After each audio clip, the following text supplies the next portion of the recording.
Bonjour Guillaume Larrivé. Bonjour. Vous êtes député de Lyon, vous êtes député Les Républicains, vous êtes proche, disons, de la direction actuelle des Républicains. Emmanuel Macron est plus que jamais en campagne pour les élections européennes. Il donne ce matin une interview à la presse régionale, ça vous choque ? Il a naturellement le droit de participer au débat. Mon sentiment, ma conviction, c'est qu'on est en train d'assister, Nicolas Béthou, à une tentative de hold-up plébiscitaire.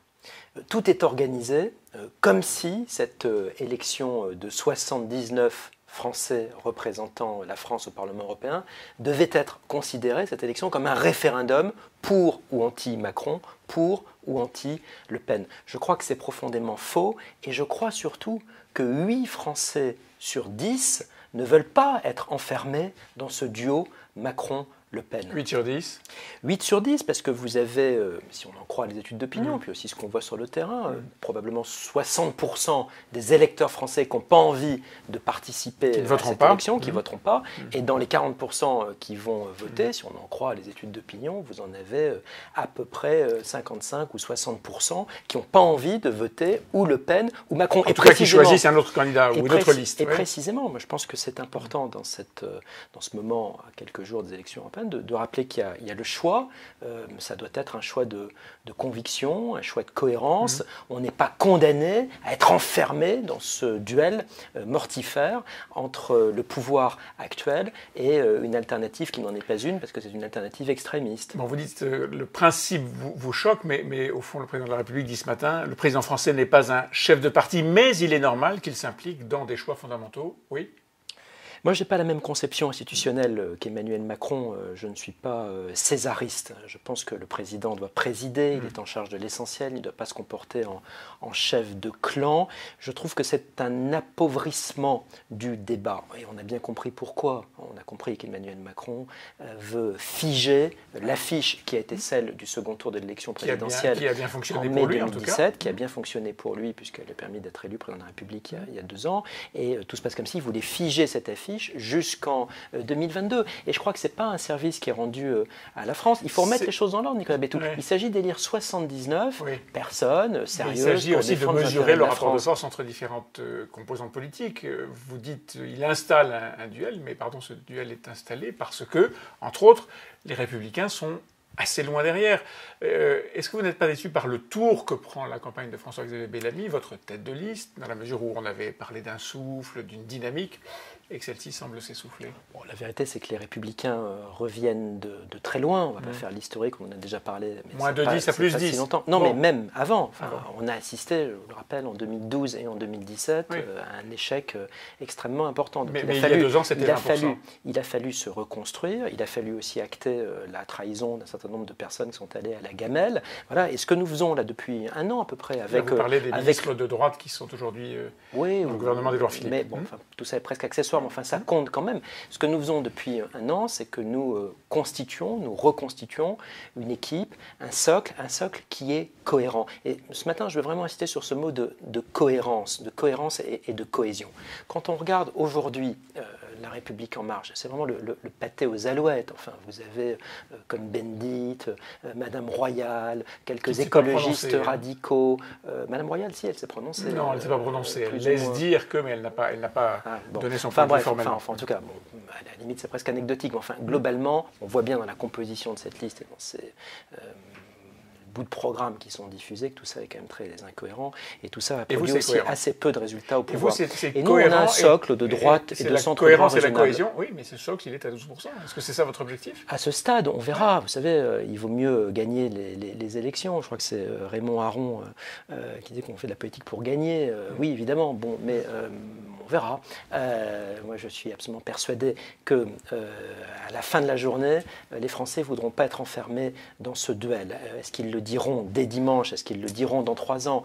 Nous verrons. Mais je pense que c'est profondément l'intérêt du pays. On n'est pas dans un jeu. Moi, je suis scandalisé, vraiment, pour mon pays, par les résultats lamentables que nous enregistrons aujourd'hui. Moi, j'ai honte pour la France de constater qu'après des années de macronisme au pouvoir à Bercy ou à l'Élysée, on a le pire des déficit public de la zone euro. Enfin, c'est quand même complètement lamentable qu'on ait des résultats macroéconomiques pires que les Grecs ou que les Italiens. Mais dans l'interview ce matin à la presse régionale, Emmanuel Macron dit que le chômage n'a jamais été aussi bas depuis 10 ans, que la croissance est 3 fois meilleure que celle de l'Allemagne et qu'un certain nombre de signaux donnent plutôt le sentiment que sa politique réussit. C'est faux ? Sur la croissance, on sait qu'il y a un effet d'optique, il y a une espèce de keynésianisme larvé et caché qui est payé par les impôts de demain, c'est absolument évident. La vérité, c'est que le creusement des déficits et des dépenses publiques nous place dans une situation quand même très tendue vis-à-vis des créanciers étrangers en cas de remontée des taux d'intérêt. Enfin, tout ça, c'est de la fausse monnaie, si j'ose dire.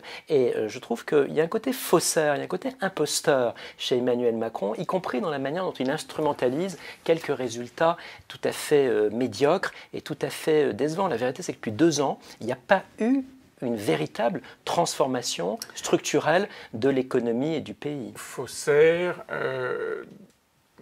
plébiscite, tous ces mots sont durs vis-à-vis d'Emmanuel Macron. Le plébiscite, sa fonction même, c'est de dire oui ou non à un chef. Oui. Et lorsqu'on dit non, le chef doit en tirer les conséquences. Oui, mais moi, je ne suis pas du tout favorable au plébiscite, précisément. Je trouve mais vous dites que c'est un plébiscite. Donc vous pensez que le chef devra en tirer les conséquences non, politiquement je me suis mal exprimé. Je trouve précisément que cette tentative de plébiscite est extrêmement malsaine pour la démocratie. Je pense qu'il a tort de faire ça. Et donc vous dites pas comme Marine Le Pen, s'il échoue, il devra en tirer les conséquences. Mais non, je trouve que ça n'a aucun sens. Il s'agit d'élire, encore une fois, 79. Oui, mais ça s'est personnalisé autour de certaines Oui, mais c'est un tort. J'aime bien quand même qu'on revienne aux réalités. Il s'agit d'élire des délégations françaises au Parlement européen. Il s'agit d'élire un rouage parmi un rouage. Et tout de même, j'insiste, de mesurer des rapports de force politiques. Si la République en marche n'est pas devant le Rassemblement national, est-ce que le chef de l'État doit en tirer des conséquences sur le plan politique intérieur ? Je ne pense pas du tout qu'il faille raisonner en ces termes. Je pense qu'il y a une élection européenne d'un côté et il y a de l'autre un quinquennat qui, en tout état de cause, s'arrêtera en 2022. Il faut respecter les échéances électorales. Oui, il faut des changements de politique intérieure, assurément, mais je pense que ce n'est pas directement corrélé à l'élection européenne. Dans cette élection, il y a eu plusieurs interventions de, si j'ose dire, corps étrangers, dont un, Steve Bannon, qui a passé quelques jours en France là, et qui milite activement pour Marine Le Pen et pour la liste de Jordan Bardella, pour une sorte de mutuelle des droites nationalistes en Europe. Il aurait fallu l'expulser, il aurait fallu ne pas l'écouter. L'expulser, assurément, non. En revanche, je suis assez gêné par cette tentative d'intrusion d'un ex-collaborateur de l'actuel président américain dans la campagne européenne. Précisément parce que je suis patriote, je considère que c'est aux Français de choisir les représentants français au Parlement européen. Bon, vous êtes gêné, mais il a le droit de parler, il a le droit d'être là, il a le droit de faire ce qu'il veut. Non, mais il a naturellement le droit de faire ce qu'il veut. Mais en revanche, j'observe que le Front National envoie des émissaires prendre ses instructions à l'hôtel Bristol, à l'écoute de M. Bannon. Et je trouve quelque peu paradoxal pour des gens qui prétendent défendre la patrie d'aller prendre leurs instructions auprès du représentant d'une puissance étrangère. Et d'ailleurs, je fais naturellement le lien avec ce qui s'est aussi passé il y a quelques jours en Autriche, lorsque des alliés de Mme Le Pen ont été pris la main dans le pot de confiture russe. Voilà, tout ça quand même devrait nous interroger sur les faux semblants là aussi. Je parlais tout à l'heure côté un peu faussaire d'Emmanuel Macron, mais je crois qu'il y a aussi une imposture de Mme Le Pen. Le Front National se comporte parfois comme un parti antinational. Après les élections européennes, c'est-à-dire à partir de lundi, Laurent Wauquiez promet, je cite, d'aller au bout de la clarification et de solder une bonne fois pour toutes ce qu'est la droite aujourd'hui. C'est quoi la droite? Moi, je suis bien en phase d'abord avec lui. Je suis secrétaire général délégué au projet depuis une petite année et on essaie effectivement avec Laurent et avec d'autres de remettre au clair le logiciel de la droite française. Quoi, la droite La droite française, c'est d'une part le parti de la continuité historique, c'est le parti de la France qui veut rester la France et qui ne s'excuse pas de vouloir rester ce qu'elle est. Et c'est aussi le parti qui doit inventer des solutions positives pour les Français en respectant une exigence qui l'exigence de liberté. Ma droite, elle est profondément nationale, elle est patriotique, mais c'est aussi une droite de liberté. Et je pense que ces deux belles idées, l'État-nation et la liberté, c'est ce qui doit nous caractériser. Pour l'après-élection européenne, donc à partir de lundi prochain. Merci. Merci à vous.